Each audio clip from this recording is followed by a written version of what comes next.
এতিয়া আজি PHE public health engineering জনস্বাস্থ্য কাৰিকৰী বিভাগৰ JJM আঁচনিবিলাকৰ ক্ষেত্ৰত আপোনালোকে নিশ্চয় জানে যে 11,000 কোটি টকাতকৈ বেছি প্ৰায় 12,000 কোটি টকা ঠিকাদাৰবিলাকে পাবলৈ বাকী আছে। প্ৰায় 12,000 কোটি টকা ঠিকাদাৰবিলাকে পাবলৈ বাকী আছে। 1 টকাও 31 মাৰ্চৰ আগত দিবলৈ সক্ষম নহল।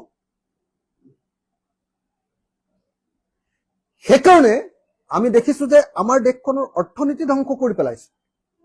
আমাৰ দেশখনৰ প্ৰত্যেকজন মানুহৰ ওপৰত এনেকুৱা টেক্স যে এখন বেটাৰী ৰিক্সা চলাই থকা মানুহো বিজেপি চৰকাৰৰ পৰা শান্তিত থাকিব পৰা নাই। এখন ট্ৰেক্টৰ চলোৱা মানুহকো বিজেপি চৰকাৰে শান্তিত ৰাখিব খোজা নাই। ভয়ংকৰভাৱে অত্যাচাৰ কৰিছে, ভয়ংকৰভাৱে।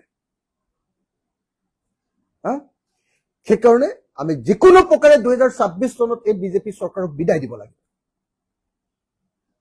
আৰু বিজেপি চৰকাৰক যদি বিদায় দিব লাগে তেতিয়াহ'লে মূল বস্তু দুটা। এটা হ'ল ইউনিটি, বিৰোধী ঐক্যমঞ্চৰ মাজত একতা, নাম্বাৰ 1, আৰু নাম্বাৰ 2 একদম গ্ৰাছ ৰুটেড পিপুলছ মুভমেণ্ট, গণ আন্দোলন। সেইকাৰণে 2026 চনত আমি যেতিয়া নিৰ্বাচনলৈ আহিব খুজিছো, ৰাইজৰ দলে ফ্ৰেছ কেণ্ডিডেট লৈ ৰাইজৰ ওচৰলৈ যাব খুজিছো। আগতে 2-3বাৰ ভোট বিচাৰি থব খোজা নাই।